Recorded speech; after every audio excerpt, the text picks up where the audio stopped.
thank you so much for joining us, everyone, on this kind of rainy for us down here in Brighton afternoon, about 4 o'clock on a Tuesday. It's so nice to see you all here. And today we have the incredible Rosie Taylor and Sarah Sorrell from Safe in Our Worlds. And I will let them introduce themselves and start talking about what they have to talk to you about today. So I'm going to be quiet now. Take it away, guys. Okay, thank you.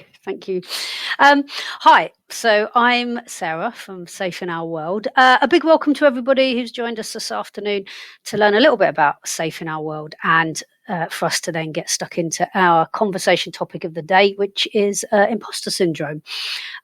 So just a little intro from me. I've only been with Safe in Our World since September 2020. So really that's only a year and a few months. So I'm pretty new to the industry, but I'm also really excited to have joined the industry at the beginning of Safe's journey too. My previous background is over 20 years experience in the charity sector. So I'm well versed in the charity world, but as I said, the video game world is new to me and I'm still learning, which is why I still struggle sometimes with Discord. But I've always been really passionate about mental health and in the past have designed mental health programs for children using sport as a medium. So I think that's really why I got excited and I'm so pleased to be here at Safe and, really help spread our message, which I'll tell you a bit more about in a minute. But I'm going to stop waffling, hand over to Rosie for her intro before I tell you a bit more about Safe. Hello. Yes, I'm Rosie. I started at Safe 2 weeks after Sarah, and we always have a running joke that she's the longest standing employee. Still the first. You're still technically the first, but but yeah, so I came from a charity background as well. I used to work with St John Ambulance, and how I found out about Safe in Our World was actually through some work at the Nightingale Hospital, where I got chatting about games, and it kind of took off from there, which is really exciting. I've always had a huge passion for mental health, having struggled with it for a lot of my life, and only in the past 2 or 3 years made the connection between games and mental health for me. So that is kind of why I started getting involved with Safe in Our World. And yeah, it's a pleasure to be here. Thank you very much for having us and for putting up with us for the next hour. Okay, so what is Safe in Our World and how did it begin? So for those who haven't heard of us before, we're a charity that's dedicated to support mental health awareness within the video games world as a whole. It came about because of a group of industry guys at a gaming conference, who are now our trustees, back in about 2017, I believe, when they were off at a gaming conference on the other side of the world. And they started talking about raising money for a mental health charity. And as the conversation quickly progressed, they decided that the industry really needed a dedicated charity looking after just the video game world. So after many more conversations and a lot of hard work, Safe in Our World was finally born and launched on World Mental Health Day 2019. So what is it, what are we trying to set out to do? This is our mission. We will unite the global games industry around a common purpose to reduce the stigma towards mental health and create a supportive and inclusive environment for employees. We will use our worldwide information portal to provide access to support and training, connecting with personal stories from the industry figures. And we will increasingly encourage dialogue surrounding mental health so that nobody feels afraid to speak out or reach out for help when they most need it. So that's a huge task, but we're definitely up for it, and I've already made some great progress. So our vision, what does the end look like for us? And if this became true, then there would be no need for Safe in Our World. But in the meantime, we're here because we are looking to create a global games industry where every business treats mental health and well-being with equal importance and respect, and everyone feels they can speak out. And a world where video game communities are free from prejudice and stigma, where every player feels safe. So that's very much our long-term vision. as to where we want to go. But now let's go back to what we're here for today, and the really interesting topic of imposter syndrome. So I'm going to hand back to Rosie for a second to take you through what is imposter syndrome. Rosie, tell us. Okay. I thought it was interesting just before I start that in the chat, I think someone said that they've got imposter syndrome about having imposter syndrome, which I think is a perfect way to start off this conversation, because I don't feel like I'm qualified to talk about it, even though you don't need to be able to talk about these things. It's a weird one, and I'm going to go into it a little bit more later about whether you really need to kind of characterize yourself as having imposter syndrome or not. But anyway, that's besides the point, and I won't go off on a tangent in the first 5 minutes of the presentation. But essentially, imposter syndrome is you feel like a fraud. You doubt your abilities. You are high achieving, but you don't really find it easy to accept the fact that you've got accomplishments and you deserve to be there. A lot of people question whether they deserve what they have, and you feel like you somehow got to where you are by accident, or you're everyone around you has just somehow not realized that you're a total fraud and you don't actually know what you're doing, which I'm sure so many people can relate to, because it's pretty common phenomenon, I think, and it can kind of manifest in a lot of different ways. So you can kind of have consistent negative talk about your own self-worth. You can't accept achievements. If someone says like, great job on this thing, you're like, yeah, well, I only really did it because of this person, or because this person helped me, or it was mainly luck, which is not the case. Oh, I love all the memes in the chat right now. It's perfect. I'm sorry for calling you all out. And failures, and you don't feel like you're ever good enough at what you do. But for the most part, you have this overwhelming feeling that you're going to be discovered as a fraud at what you do, which can be really chaotic, and obviously would take a toll on your own mental health if you're constantly feeling like you need to prove yourself. So leading on from that, how it can affect us, it's very difficult, because when you feel like a fraud, it can then manifest into a lot of different things. So you can begin overworking because you feel like you have to over justify yourself in what you're doing to prove that you belong. You can self-sabotage, meaning you might not go for opportunities and things that you could absolutely achieve because you have self-doubt about your own abilities, which is really difficult. Tom, I see you. In the workplace, you can have a willingness or a reduced willingness to speak up in group settings and get your point across and really go for things.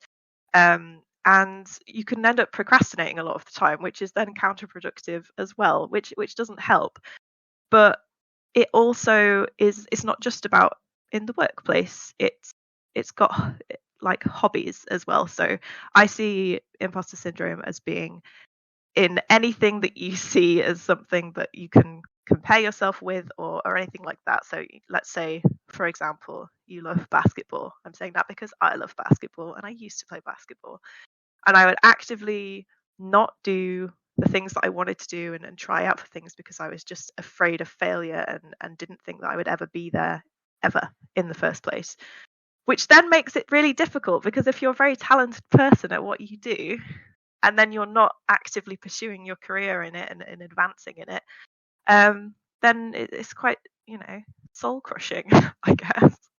And all of that comes out of comparing yourself to other people, which I think is the key to imposter syndrome, is that you are constantly comparing what your achievements are and what you have done in your own personal timeline and career, I suppose, to everybody else's, which is fundamentally so hard to do, because no one knows what you're going through, no one knows what everyone else is going through, and you've all had a very different journey to get where you are today, and so the two aren't comparable, if that makes sense.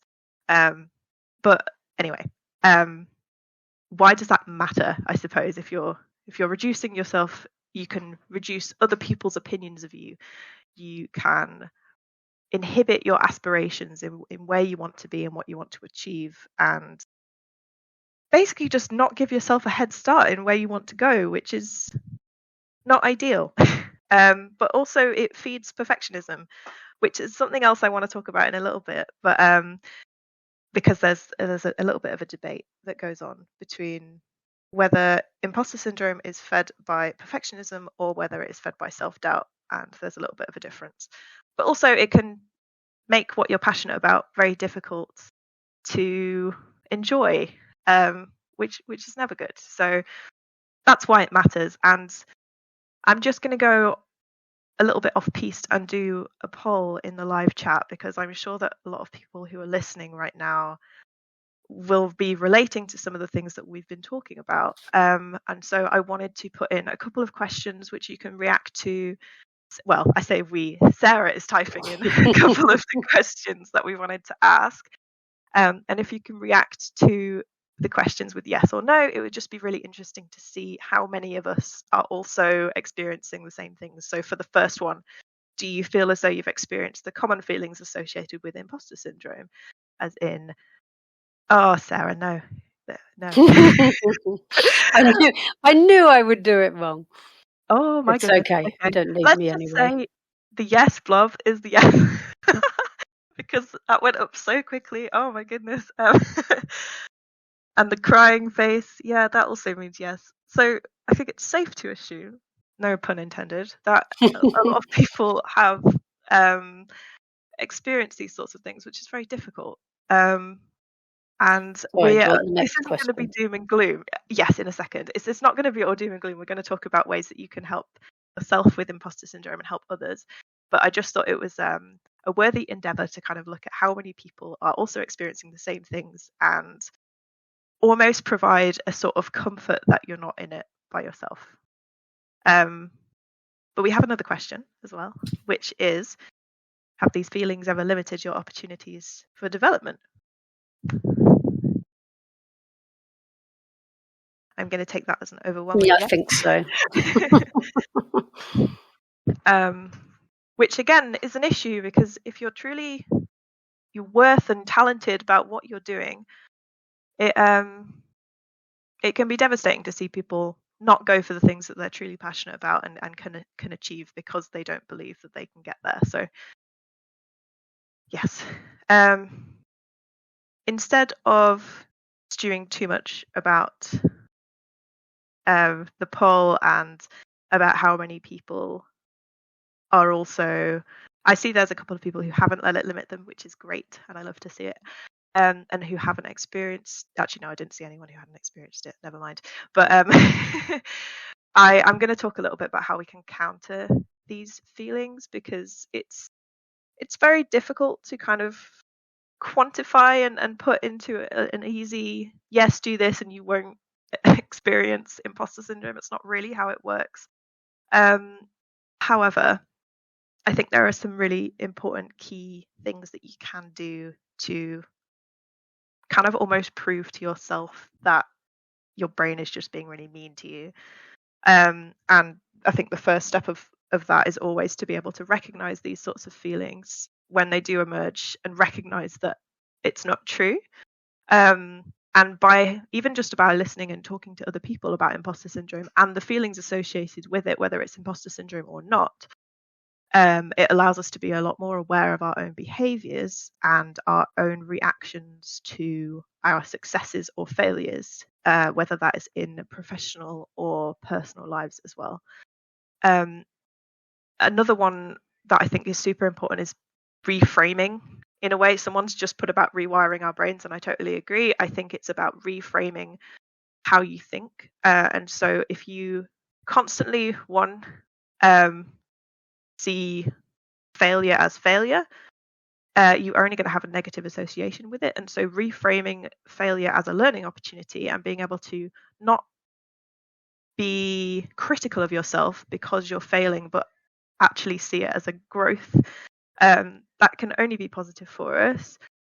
But also reframing yourself not to constantly compare your achievements with other people who are going on very different journeys, because everyone has had a slightly different, I guess, journey within their own career and different barriers and conflicts within that journey as well. And so I guess there's enough barriers that are in this industry already. You don't need to add yourself to that as well. And so, yeah, that was that. One thing I wanted to talk a little bit about was something that I personally do, which is I have a personal Discord, and within it there's a bunch of different channels like affirmations and shopping lists and all sorts of random stuff as well, which is besides the point. But one of the channels is reminders from other people. And so for me, if I do something that I'm proud of, or someone else tells me that I've done a great job of something, I try and screenshot it. Or it sounds really weird and like egotistical. I hope it doesn't come across that way. But I see it as a reminder to my future self that when I'm feeling really terrible about my own achievements and successes, I am able to look back and see a whole channel of proof that would suggest otherwise, which I think is really powerful, especially when it's coming from other people and not just yourself, because it's other people telling you you've done a great job. And I think that's something just really nice to hear, especially when you're in a bit of a low place. So that's one thing that I do that I found really useful, and it's like conclusive proof that you're not a failure. Nice. And then, yeah, I've already said it, but refraining from comparing with people is a big one. I've been talking a long time. I promise I'm gonna keep going. Keep going, Rosie. In a second. I wanted to talk a little bit about imposter syndrome versus general anxiety and being unsure about it. Because I recently had a very interesting discussion with one of our patrons called Shahid, who is phenomenal. He's been in the industry a long time, basically, for about 40 years, I think this year has been 40 years. And he was basically saying that imposter syndrome is a tricky one, because often it gets misconstrued as something that everybody deals with, when actually it is confused with general anxiety and unsureness about your own job. And that comes from a very specific place in thinking that it's someone who is in like the top percentile of things, like the top 1% of people in their field who suffer from imposter syndrome, because they're literally in the top 1%. There is no way to suggest that they're not good at their job, right? Which I think is an interesting one, and I don't know whether really I agree with it or not. I think it's an important thing to raise, and I think it's also important to highlight that there's still a lot of academia and debate around imposter syndrome and what it really is, and how we can characterize it. Because I think the main thing for me is whether you think you do or you don't, as long as you have good coping mechanisms to be able to support the feelings that you have around whether it's imposter syndrome or not, it's that's the most important thing, rather than trying to figure out whether you do. So I wanted to kind of throw that out there as well. There's also some academic debate about whether imposter syndrome is fed by low self-esteem or by perfectionism, which I think is a really interesting point, just because a lot of people assume that because imposter syndrome, you feel like you're never good enough in the work that you do, it's coming from somewhere that you don't believe in yourself because you don't think you're good, when actually a lot of people say that it comes from a place where you just never do anything to the standard that you want it to be at, which I think is interesting and leads on to the origins of imposter syndrome, which I wanted to touch on before I pass you back to Sarah. And one of those is upbringing social pressures, which essentially comes from the fact that you have grown up around standards that expect you to be in a place that is often unattainable, which then makes everything that you do feel like a failure. Which isn't the case, obviously, but it's very difficult to then retrain your brain after you've grown up associating anything less than perfection as failure, right? And so this can come from sibling rivalry. If you grow up with a really tight family and everyone in your family is super successful, it can be really difficult to then feel like anything that you do, if it's not up to the same standards, is less. And that again comes from a comparison between you and other people. I think it can manifest from social circles, in that, for me specifically, I had a lot of friends who were all super high achievers, which then constantly made me feel like even though I was doing well, I wasn't as good as them, so therefore I was a failure and I didn't belong in this place, which specifically was through my degree. So there was that. There's also, I think, a huge part of imposter syndrome comes from society and having a sense of belonging. There is a brilliant study or a Harvard article called "Stop Telling Women That They Have Anxiety." Stop telling women that they have imposter syndrome, and it basically talks about the idea of systemic biases within the industry and the fact that a lot of people who experience imposter syndrome are within marginalized groups, and the reason they experience imposter syndrome because of that is that they don't have any role models within the industry that they're trying to achieve in or be successful in, because they're often, for example, white male dominated industries, which then kind of leads on to the sense of belonging, because if you don't see anybody else within your industry that is like you, then it's almost like everyone is telling you that you don't belong to be there, and it adds to the feeling that you shouldn't be there because you're a fraud and you don't belong. So I think that's a really interesting point to kind of cover and make sure that it's relevant, because it must be so much more difficult for marginalized groups to see their successes in fields where they are only ever being fed by self-doubt and question their belonging, and systems that are built without diversity in mind often feed imposter syndrome with people who are outside the field. So I think that's an important part to play, and I think managers have to play a huge part in that by celebrating their teams and yourself and building each other up and making these spaces as inclusive as possible. That being said, I'm going to pass it back to Sarah. Yeah. When you were talking about the social pressures there and sibling rivalry, that just reminded me of talking to Shahid, and I know he's spoken about this many times, but when growing up, and he went to university and he passed his degree, and he had several brothers and sisters that have all passed degrees, and he'd got a first, so there was nothing to feel bad about. He got a first class degree, but his one of his parents said, but it was a low first.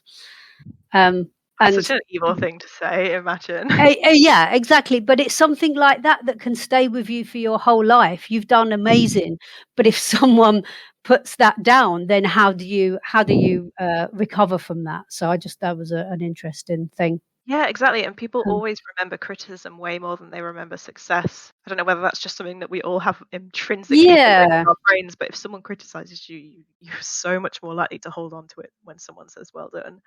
Yeah, and we kind of have this inbuilt kind of, you shouldn't be too big-headed, you shouldn't be too over-proud, you should be modest. And I just think we take it too far sometimes. You have to listen to praise and believe it. Yeah, I totally agree. If we talk about the impact of language, and half of the problem, I think, with imposter syndrome is how we talk to ourselves. It's what we tell ourselves we should be doing or we must do, and I think that can be unhelpful. So I might be thinking, I should do this.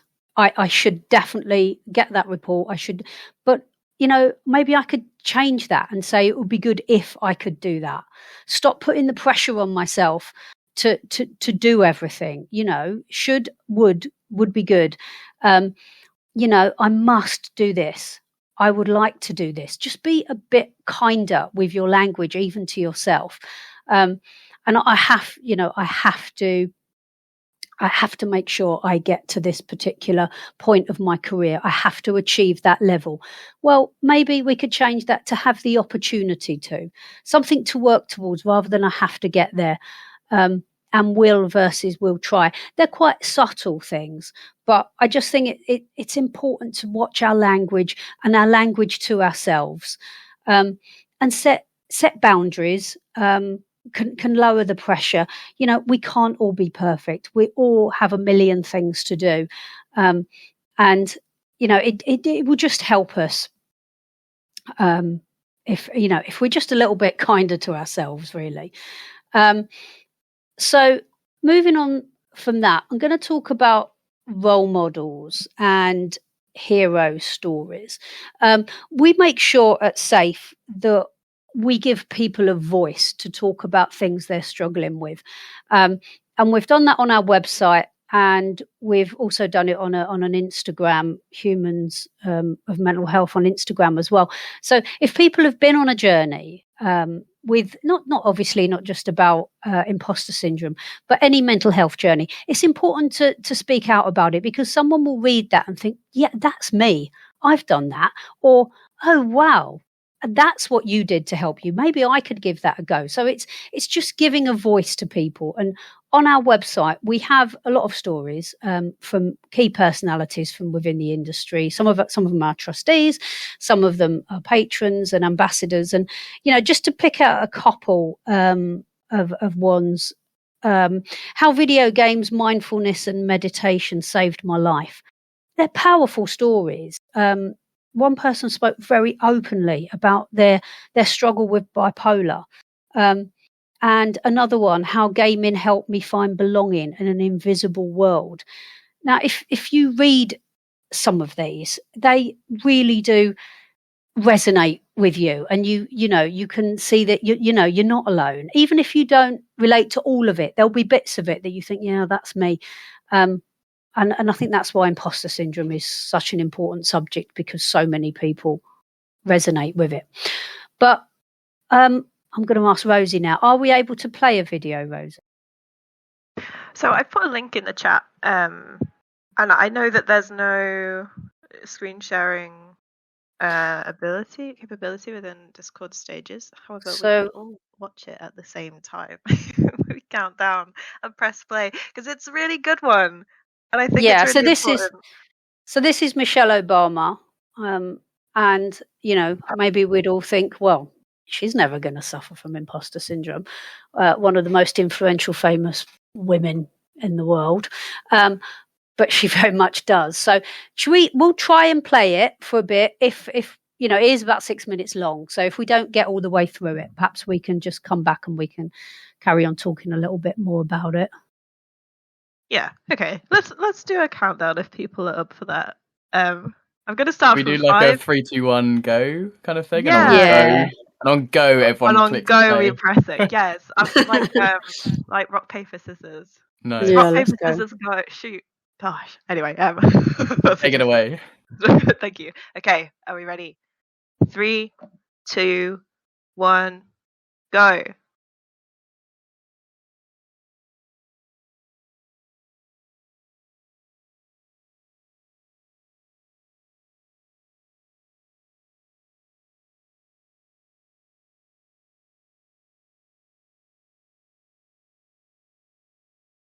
Is everybody? Well.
I'm going to jump back in because I think that was a really good place to stop. But I would highly recommend watching the rest of that video because I think it's really interesting, and Michelle Obama is an icon and I love her, so would highly recommend that. I also think it's really interesting. I was talking to someone recently about imposter syndrome, and someone came up with a point of view that I'd never considered before, which was, if imposter syndrome kind of means that you are constantly thinking that you've somehow tricked everyone into getting where you are, then you're also assuming that everybody else around you isn't sounds really a bit controversial, isn't smart enough to know that you're a fraud, which obviously isn't true, because if you value everybody around you so highly, then you need to also remember that their opinion of you being in the position that you're in is valuable too. And you are there for a reason, which is just like Michelle said. but no, I thought that was a kind of an interesting one. Yeah, definitely. Oh, she's so amazing. So yeah, from Michelle, I think this is where Rosie's going to laugh at me if I don't say this right. So Emma Watson, we all know as Hermione from Harry Potter. I'll say her name wrong. Context. Sarah, just before we started this, asked me to phonetically spell out Hermione so that she knew that she got it wrong. She got it right, sorry. Well, what a friend you are. You've outed me. And then she immediately went, so Hermione. The crazy thing is, I've seen every film a million times. I just can't pronounce names. So anyway, Emma Watson, who has been, a very successful actress on our screens for many, many years. This is a quote from her about imposter syndrome. It's almost like the better I do, the more my feelings of inadequacy actually increases. Because I'm just going, well, any moment someone's going to find out I'm a total fraud and I don't deserve any of what I've achieved. So, it doesn't matter how successful you are. It really, really doesn't make any difference to these feelings. So just back for a moment to Safe in Our World and what we're doing in maybe the wider scheme of mental health. We've got our website. I encourage everybody to have a good look for it if you haven't already. We've got a lot of help and support helpline numbers with lots of information. And that's very much our signposting. Go on there and have a read. Lots of advice and support re-COVID, obviously, particularly in this time of a pandemic. There's lots of advice on how to look out for each other, dealing with isolation and loneliness, which is obviously a massive thing during lockdowns and those times. So there's lots of advice and information on there. A lot of news articles, and we have different themes for people who write for us. One of the latest ones was video games and SAD, seasonal affective disorder, what to play in the winter. We pick up on themes like that which are really interesting. We've also got, news about what we've got going on, competitions, etc. We've got a host of recommended games and apps, some that relate to mental health, either in their subject matter or just to help you relax and chill out. We've got support and training for the industry. We've got our Level Up campaign, which reaches out to all the employers within the industry to come together and start taking seriously the mental health and well-being of their employees. And we've lots of training on that. We've got the hero stories that I mentioned earlier. Some, really inspirational stories from people that have fought their own personal battles with mental illness. And our podcast, anchored by our very own Rosie, which is absolutely brilliant. I'll apologise, I am on a few of them. I'm not on all of them. So do have a listen. We do speak to quite a variety of people with some really diverse topics. And and they're great. They really are great. So do tune in and have a listen. So this is what we're about. We're safer together. The benefits of taking a proactive rather than a reactive approach to managing mental health. It's obvious. It's there. We need to be proactive. We need to get people talking. And the work that we do will help teams connect to new skills and methods that will create a better understanding and the impact of the mental health can have within the industry. So that's just really about, we've got to keep the conversation going. We've got to talk about things, awkward things, that are uncomfortable.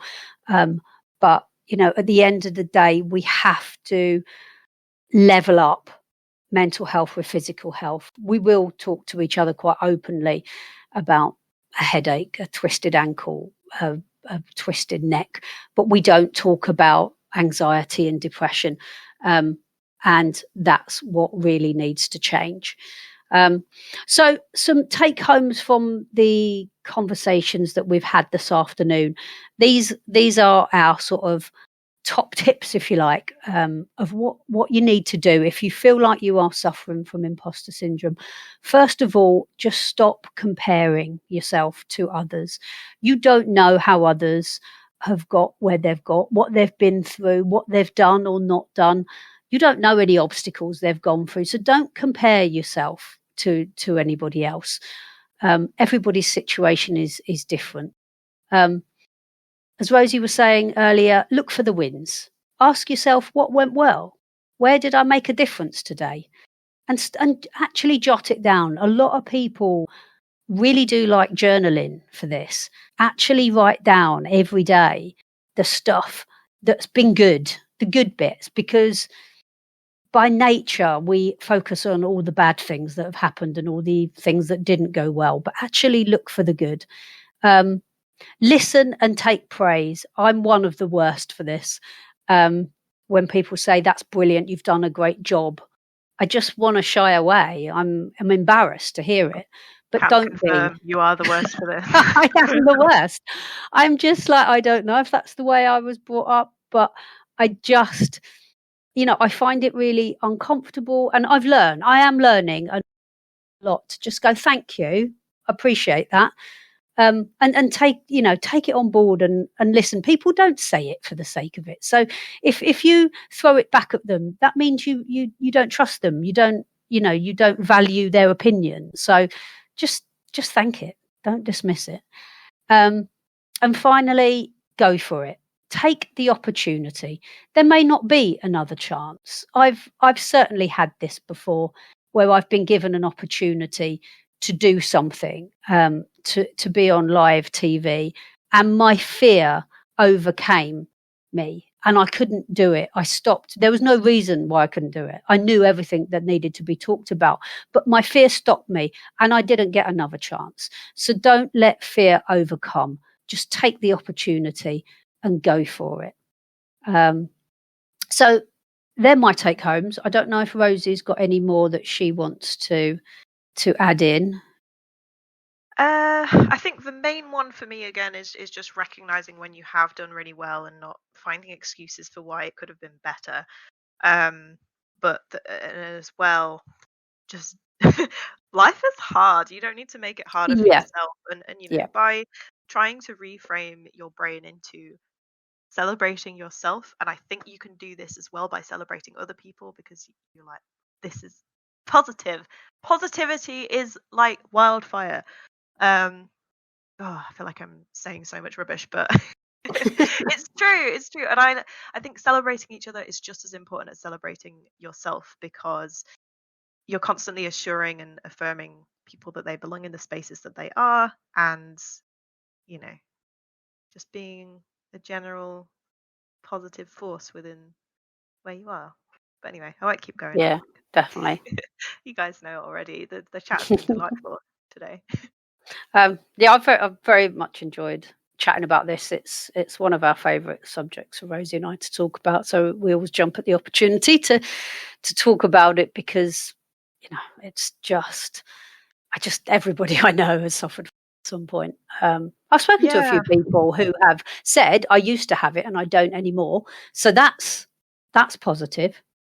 Yeah, absolutely. I So think I still struggle a lot with these sorts of things, and I still very much build these sorts of, even just talking about it, like build it up in my head about how do I have the audacity to talk about imposter syndrome and mental health, and I still get that. But I think the important thing is to keep doing it, because talking about it is the only way that we're all going to be able to collectively learn and grow throughout this. And also just thank you very much for being so gracious and not like booing me off the Discord stage, because I was very yeah, anxious thank to you. do this. You guys are absolutely so welcome to be here. Honestly, I this whole time you've been saying this, I've just been this is really hitting quite close to home for me, because a couple of weekends ago I went up to do a talk in Ipswich at the University of Suffolk about community management, and the entire way on the train I was sitting there going, oh my god, what gives me the right to go and talk to a bunch of people about their futures, and like, I don't have any kind of training in this, I have no qualifications, like, what am I doing here? I'm a fraud. And then I had to sit down and like kind of count all my achievements and be like, actually no, I have actually done this and this, and like I have experience in this. So I think it's definitely like something that you have to put a lot of brain power into kind of overcoming. It's not like a passive thing that you can just kind of let roll over you. For me anyway, like No, totally. I think you have to actively learn to be like, no, not feeling that today. I'm not going to think in that way today. It's like yeah. choosing to see things in a different light, which is hard. It's Yeah, not easy to yeah. do. So someone put in the chat earlier about rewiring, and that's exactly what it is. If you've been doing something for a long while, that will be your default, and to change to change that is really, really hard. But it will stop you going forwards if you don't. So it's worth spending some time to think about it, and and some of the things Rosie spoke about earlier, that how you can manage it, how you can avoid it, I think is time well spent, because it will help you, and it will help you with your future. Awesome. Well, we're going to open up some Q&A stuff in just a minute. So we've had a couple of questions come in, but if everyone has any questions, anyone has any questions they want to ask the speakers today, pop them in the thread. Just while everyone's writing away, I wanted to really quickly ask you, Sarah, I'm quite kind of interested because you said you had a background in working in different charities beforehand. What's your kind of perception of mental health in the games industry being compared to other industries? Because it gets quite a lot of there's certain maybe preconceptions about creatives being like quite overworked. Have you noticed any kind of additional challenges that like people are under from working in the sector? Yeah. I have to say I didn't know too much about the industry before I joined, and this sounds really bad, but I have been shocked and horrified at some of the things I've heard about companies within the industry, and how they have, and some still do, treat their staff, their teams and their talent. So I always say this to anybody who's coming into the industry: do your research, do your due diligence, ask around, make sure when you go to an interview, you ask what their mental health support is. Have they got mental health first aiders, champions? What support can they give you? Because, compared to, I come from sport, specifically golf. Although I think all industries have got a long way to go with mental health. And I think maybe that's one of the good things to come out of COVID, is that it's become, it's got higher up the agenda. I think the gaming world has been bad. I think the crunch culture, the hard deadlines, the compulsory overtime, that is something to be aware of. A lot of companies are changing it now. And a lot of companies are now very proud that they don't run a crunch culture, for example. But I do think, and this is a completely different conversation, but I do think if gamers themselves knew what the impact of that their favourite game being created had impacted on people's lives, would they still buy it? Some of us are starting now to buy more environmentally, sustainable, and start thinking about that sort of thing. And I think that's a thing within the gaming world too, that, some people some organisations need to clean up their act a bit to look after their staff. I'm not sure if that answered your question. Sorry. Yeah, no, it very much did. I was just kind of interested in your perspective coming into the industry like that. It has. There's a lot still to do. However, the passion within the industry is fantastic, and the opportunities are amazing. So it's far outweighed. But yeah, compared to previously, there's a lot of work to be done. Awesome. We're going to start going through people's questions now. Long awaited. And get ready for me to absolutely butcher everybody's usernames. Welcome to my world. Yeah. We're going to start with Harry. We're going to start with Akiru, I believe, who asks, how do you stop comparing yourself to others and become more confident? So I think because Akiru, nice. So do you have any kind of top tips on taking those first steps to kind of stop comparing yourself to your peers or other people around you?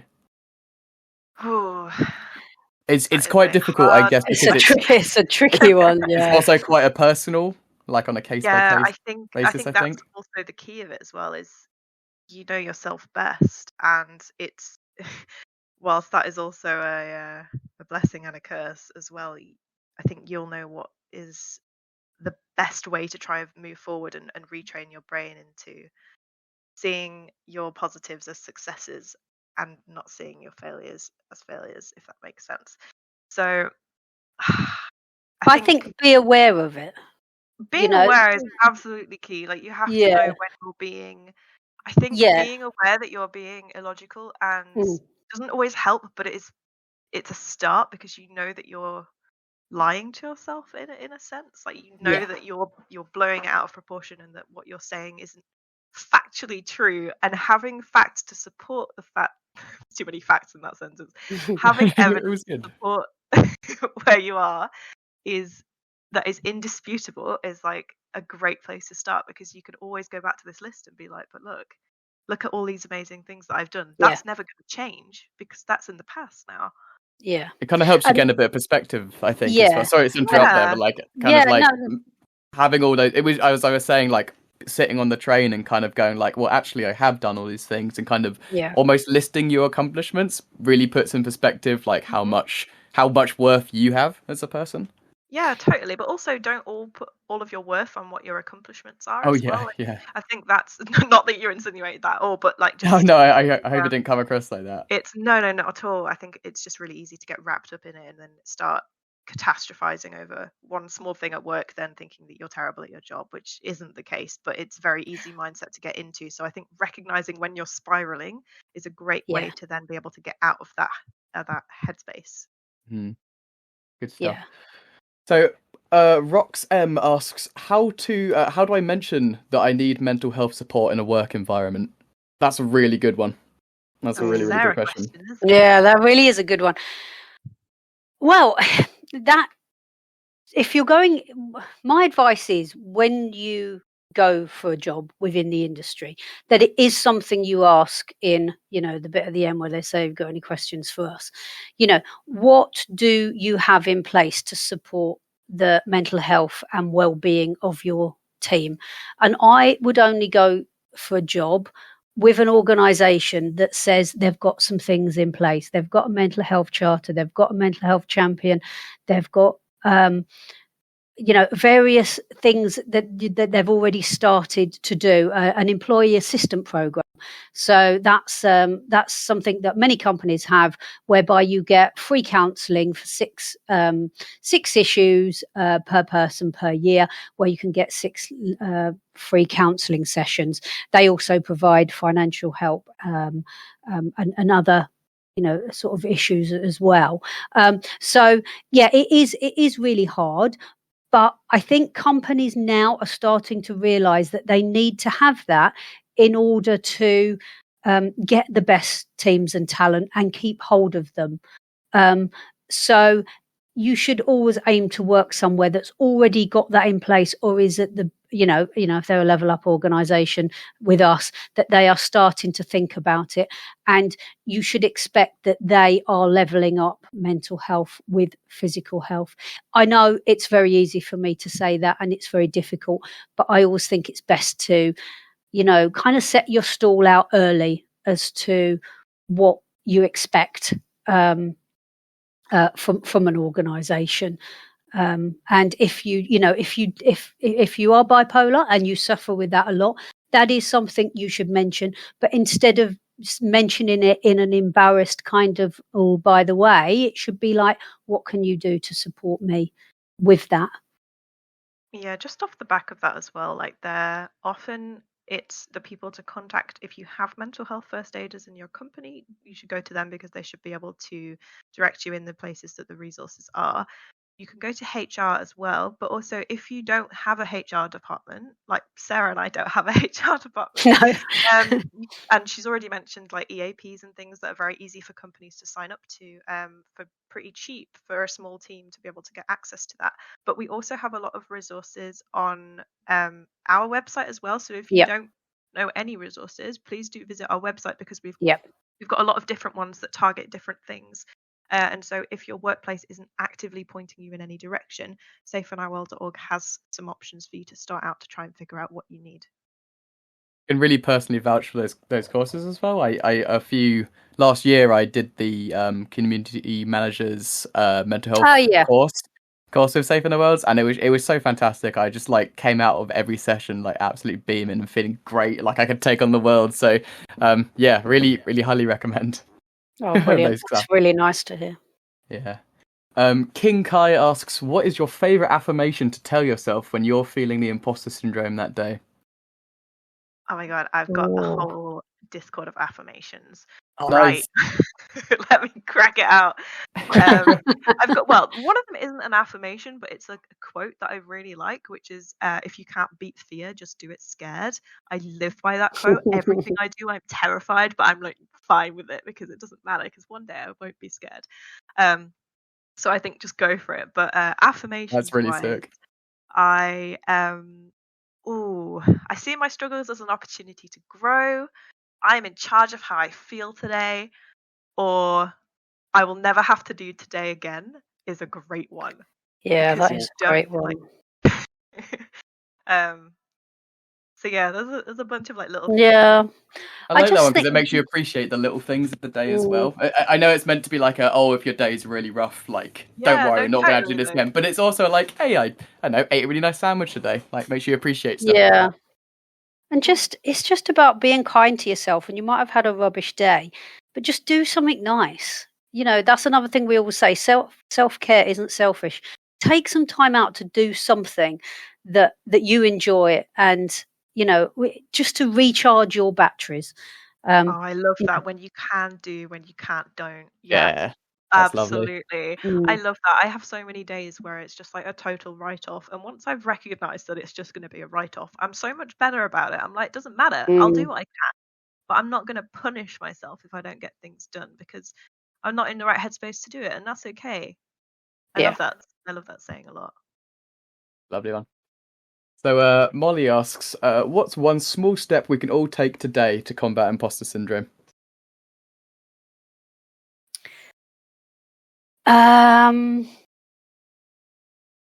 I've got one. Go on. I would get together as a group of employees or friends and all share each other's successes.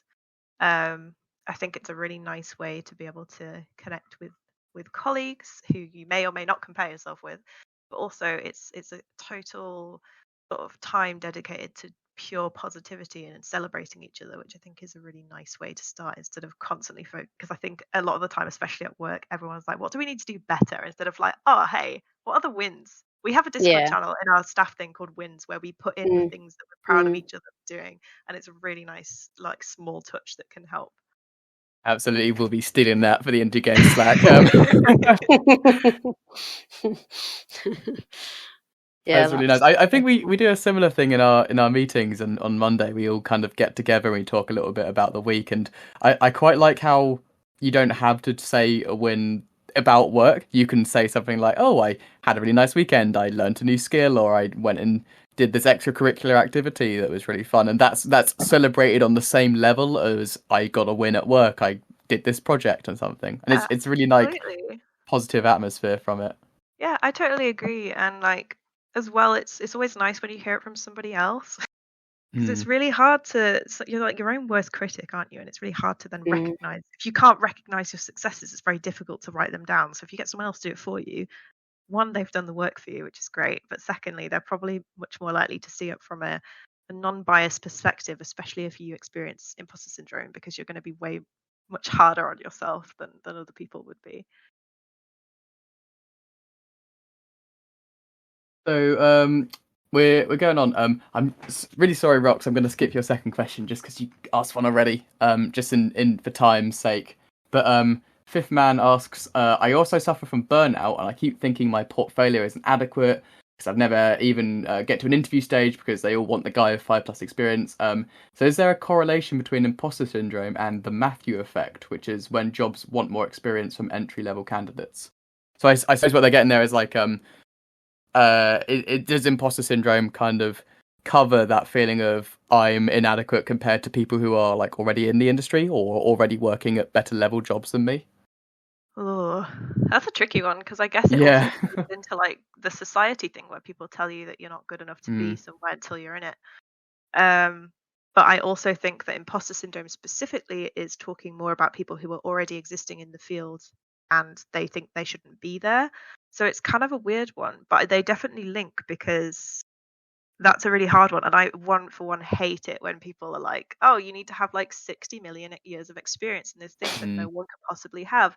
And it's just like a lot of the time, don't believe it. I I didn't have the experience that was listed on my job application for this role. I think it's people see the potential in people, and if they don't value that, then maybe it's an organization that you don't want to work for. That might be a bit controversial to say, but I think people need to see potential in people rather than that. And I don't think experience equals worth at all. No, and it shouldn't stop you. I think a lot of organisations write that down because that was what was written on the last job spec. But oh my god, yeah, job specs never ever get updated. Like, don't. No. So it will say, Facebook you have to be degree level, you have to have this, you have to have that. But actually, when it comes down to it, 9 times out of 10, the organisation is looking for somebody who will fit, and they will fit culturally just as much as they will fit academically and any other way. So it's about the individual. So I don't think you should let that stop you applying. As the link between imposter syndrome and burnout, I think there is quite a link there, because I think that constant, I need to do more, I'm not good enough, it will have its toll on you and it will lead to burnout. So that's all about just taking a step back and having a look at yourself and just being a bit kinder to yourself, and trying to do some of the things that we talked about, and accept who you are and where you are, and don't keep striving for something that's exhausting. Ease what it is, kind of thing. Maybe. Yeah. The next couple of questions I think can be summarized really well by what Liv wrote here. She says, perhaps this is an imposter syndrome, but do you have any tips on how to deal with self-criticism when you haven't made it to where you want to be? I think we touched on that a minute ago, lightly, but she also says, like, so many of us are told we're doing a really job, but they haven't found like the career break that they're looking for. It's almost like imposter syndrome for even trying, like I'm not worth it, so I guess I won't try kind of thing. One of the best pieces of advice I've ever been given is to talk to yourself as if you would talk to a friend. And if they had come to you in the exact same position, whether you would be as critical as you are to them than you would be to yourself, which is always a huge one for me. But then also, like, on the flip side, don't take criticism from people you wouldn't take advice from is another great thing. So that is. I don't know if that Rosie, really- you're full of these. Oh my god, I know. I don't know what's going on. Sage-like advice. Yeah. Maybe I have to do a podcast episode now just to get all of these good things out of my brain. But no, it's obviously a lot more difficult than that.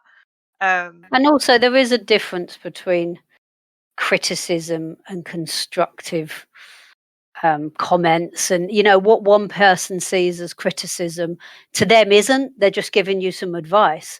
So sometimes you have to take some things people say with a little bit of a pinch of salt, and try not to take it all to heart and personally, because they may be coming at it, and especially I think in the written word rather than face to face. You see something in text, and you can take that many different ways. Rosie sent me a video of it the other day, how something written down can be taken in lots of different ways. So don't automatically assume that it's criticism. It may just be the way somebody has worded something. So don't jump to conclusions. Oh my god, yeah, that's a huge one for us. Like, I do that all the time. I misread emails Yeah. in the tone that I read emails in the tone I want to read them in. Yeah, and unnecessarily like yeah, and frustrated at nothing. you can read criticism in when criticism wasn't intended. So I think that's if something you're to be in a aware certain of. headspace, you'll read everything as criticism, and it's Yeah. really difficult. So sometimes even just asking for clarity on Yeah, on because something you can specific, misread the tone. Yeah. that can help too. Oh my god, sorry, I was just sitting there and in silence nodding to myself, going, yep, definitely do that. Someone sent me a message saying, hey, would you be able to do this thing? And I'm like, oh my god, they're so angry that I haven't done it yet. Yeah. They're so angry, I exactly disappointed them. Quickly, must do it immediately. I think that all the time. As soon as like, oh, do you mind doing this thing? I'm like, I don't do enough of my job. I don't deserve to be here. I'm like, no, that's jumping to conclusions. Really. So we've just hit an hour now. I think I'm just going to ask one last question because I think it's the kind of tip of the iceberg of a deeper subject, but we could briefly touch on it before we head off for the evening. But Mika asks, how long did it take you to stop comparing yourself to others? Is it easier / harder to do once you start working in the industry? I still compare myself to others. Yeah. It's a learning process. It's just like practicing anything, right? It's very difficult to unlearn things that you've been taught to do your whole life. Like even school, you're like, oh yeah, your grade is going to be up and compared against everybody else's grade. Like that's just a poor example, but you know what I mean? So I don't think it's as simple as just doing it and then that's it, you're fixed. Not that you're a problem. I think that came out wrong, but this isn't Spider-Man. Put spoilers right there. But yeah, it's difficult. I think it's a learning process, and it's about your. How do I say this? Words are hard. It's about consistently reminding yourself of the same things over and over again until you really start to believe it, I guess. Yeah. Yeah, I think I wanted to. Really sorry, go on. No. I'm just saying it's really hard, and I know coming into this industry, having had no experience of the gaming industry, and coming in and thinking, like we said earlier, why are people going to listen to me? But actually, the response I've had is, oh, I'm so glad we're talking about this. They don't care what my background is; they just want to talk about these topics. So, like we said, comparison isn't helpful. It's not easy. It's really not easy. But I haven't got an answer. The more you practice it, the better you'll be. Yes. Yeah. Comparing yourself. Yeah. I think I mostly wanted to bring that question up just because there might be a misconception that like, oh, if I just start doing this, and then you can kind of beat yourself up for not immediately being able to stop criticizing yourself. Like, where are the results that I started? I'm not criticizing myself anymore. Why am I so bad at not criticizing myself, kind of thing? It's like you go to the gym for the first time in a year and you can't lift a weight, and you're like, why are my muscles not here already? I came here. This isn't fair. Yeah. Is that just me? Like a mental workout almost. Yes, exactly. Yeah. It's been lovely. But yeah, so sorry if I didn't get to any of the last kind of questions. I think there might be a couple, so maybe Rosie and Sarah, if you've got a bit of time after this, could pop into the chat and maybe answer some people's questions if you've got the time. It'd be absolutely fantastic. That's fine.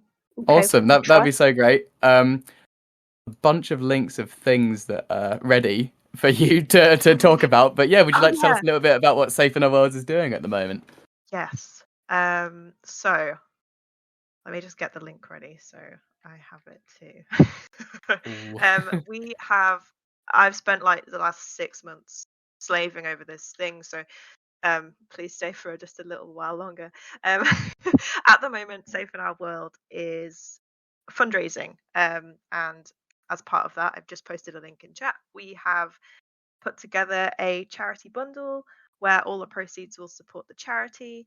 There are 13 games and 2 DLCs in there. It's a great bunch of games, and I'm so proud that it's finally out. It is £7.99 or $8.99, $8.99 even. And that is going all through February. So if you're interested in grabbing 13.5-ish sort of games for less than a tenner to support charity, please do head over there and grab one. Already in the cart. Great. Oh, hell yeah. Legendary. Brilliant. Thank you. Thank you. Awesome. You've all been very kind. It's I think we were talking a bit beforehand, so it's so nice to see like these kind of game charities, a bit like Humble Bundle, where the gamers get to profit, I guess, but also the charities get a nice contribution towards them. So yeah, it's a really cool way of raising some funds. Yeah, all the games have been donated to us from our members, which makes it even more special. And then, awesome. So all the money's coming to us to carry on doing the work that we've been talking about. Yeah. Well, thank you so much to both Rosie and Sarah for coming along today. Would you? Yeah, let's get a huge virtual round of applause in the chat. I like to do the applause emoji, which I believe is from a different server, but I always put that one in. Thank you so much. I'll pop the Safe in Our World's website link there as well and watch it get buried immediately by the clapping. But I really highly recommend looking at the support section on there because of the website, because they've got this amazing section where they've got like phrases like "I feel really angry," "I'm not enjoying playing games at the moment," and then you can click them and there's like immediate support and talks a little bit about why you might be feeling the things you are, and it's really helped me out a bunch of times, I think, and it's such a good resource. So yeah, please go and check out Safe in the World. Join our Safer Together Discord. Oh yeah, do you have a join link for that? I don't do. think I'm actually in it. There we go. Awesome. Cool. Looking forward to being in there. Thank you so much. It's been great. Really enjoyed it. Thank you for listening to us. I've had a blast. I feel like I've just been chatting with friends for like an hour. Really awesome. Nice. And speaking of, I believe in the chat, Reese mentioned something about hanging out in the voice chat for a little bit. I'm very happy to do that for a little while. If anyone would like to hop into the general voice chat for a little while, and we can just, have a little talk, hang out, and do a bit of networking. So, yeah, no pressure if you don't want to. I'm going to go and put my shopping away, which arrived halfway through this talk, and I had to run away for a second. But yeah, and then I'll be hopping into the general VC in probably about 5 odd minutes. So yeah, see any of you who wants to come along there. Cool. And thank you so much again to Safe in Our Worlds. Woo! Thank you. Take care, all. Have a great evening. Bye-bye. Bye. Bye.